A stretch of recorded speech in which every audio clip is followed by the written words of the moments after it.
began this manifesto by trying to ask myself what I would say to young people these days.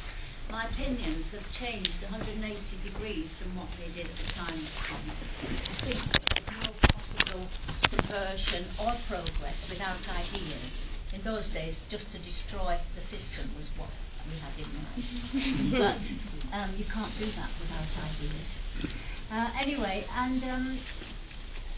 but what I want to say to young people is that no matter how idealistic you are, that's the great thing about young people. They are altruistic and idealist, and they would like the world to be a better place. And sometimes they engage in politics. But I'm saying that no matter if you read loads of newspapers, it will only, your experience of the world will be very superficial and horizontal. You need depth, and depth is in culture. And all right, one person, this is what this meeting is all about, that one person can influence another person, and you can change opinion, and it's only that can save us from the world heading for disaster.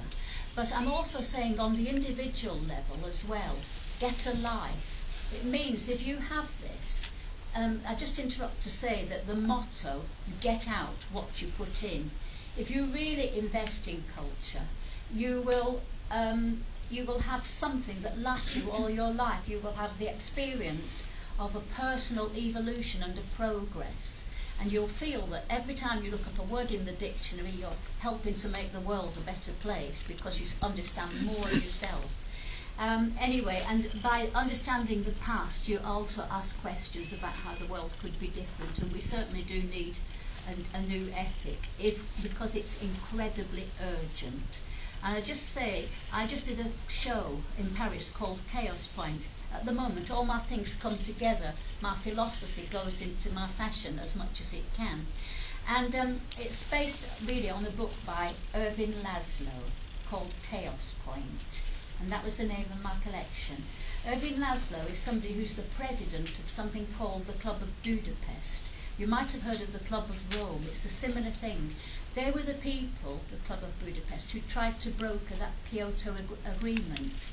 And they've done lots of surveys, and they're really trying to say that public opinion is terribly important. But what they're also saying is that this chaos point is that scientists have said that the world has already tipped over into irreversible disaster. You know, the ice caps are melting, it's all going to happen. This terrible calamity where so many people will die. Anyway, that it's already happened. But there are the optimists who say that the one factor that has not been put into this equation yet is the ability of human beings to respond to a crisis. And they're also saying the chaos point is something that's actually got a symbol. It's like a butterfly. It goes like this. You're trying to make a graph, but the graph, you can't make the graph. It swings all the time. That's why you can't do weather forecasts. Weather forecasts look like butterflies as well. It's all, but the thing is, so what is so crazy is that people are all our experts are predicting our future based on our past. Chaos Point says that you can't do this. It's all gone haywire. It's all a question of how you guide this spaceship Earth, which is heading for disaster, how it can be deflected. And I do believe that the only way it can be deflected is by public opinion. And apparently people who are concerned about the planet are growing incredibly a lot. 20 years ago in America, it was 2% of the population. Now it's 25% of people who really changed their lifestyle. And apparently it's 35% in Italy. They're doing these surveys to find this out. Anyway, but the biggest group are the moderns, who really believe in efficiency and two cars and the fact that we can have this continuous growth and all this material wealth and get ahead anybody's head. Unfortunately, you know, it means disaster. And so more than anything, I want this to be an encouragement to young people to realise that if they don't put anything in, they're just like flotsam, and they just can be thrown around and buffeted by every little wind and disaster that happens. And if you want something solid, you have to invest in something. And this is my advice, and this is a practice. If you do this, I'm saying your life will change. Okay, thank you.